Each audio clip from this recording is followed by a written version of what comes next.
Chris और निशा दोनों ही एक दूसरे को बहुत चाहते थे। दोनों ही जवानी की दहलीज पर कदम रखते ही एक दूसरे के साथ जीने मरने की कस्में खाई थी। लेकिन उस समय आज की तरह का नया जमाना नहीं था। निशा की शादी उसके माता पिता ने अपनी मर्जी से कर दी और क्रिस चाह कर भी कुछ न कर सका। उधर क्रिस के घर वालों ने भी क्रिस की शादी कर दी। लड़की बहुत सुंदर थी, लेकिन क्रिस तो निशा की दीवाना था, इसलिए उसकी पत्नी में क्रिस का कोई मोह नहीं था। निशा अब अपने परिवार की जिम्मेदारियों में व्यस्त हो गई थी और क्रिस भी अपनी नापसंद लड़की के साथ जीवन यापन करने लगा। दोनों के ही परिवार में बच्चे भी हो गए, परंतु जीवन साथी से दोनों के ही विचार नहीं मिलते थे, इसलिए आए दिन छोटी छोटी बातों पर टकरार हो जाती थी। कालांतरण में दोनों ने ही अपने बच्चों की शादी करने की अपनी जिम्मेदारी पूरी कर ली।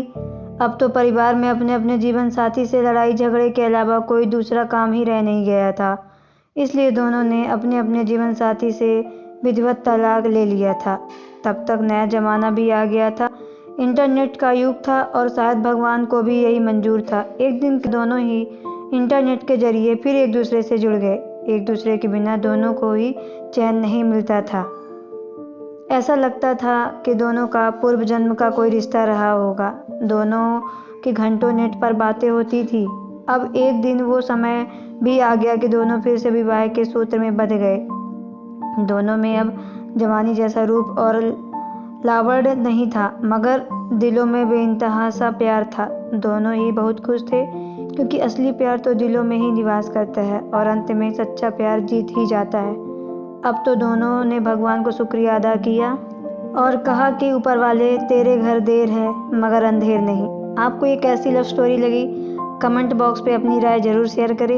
अगर आप मेरे चैनल पर नए हैं तो चैनल को सब्सक्राइब कर लें, बेल आइकन को प्रेस कर लें, ताकि आने वाली वीडियो का नोटिफिकेशन आपके मोबाइल पे सबसे पहले पहुंचे।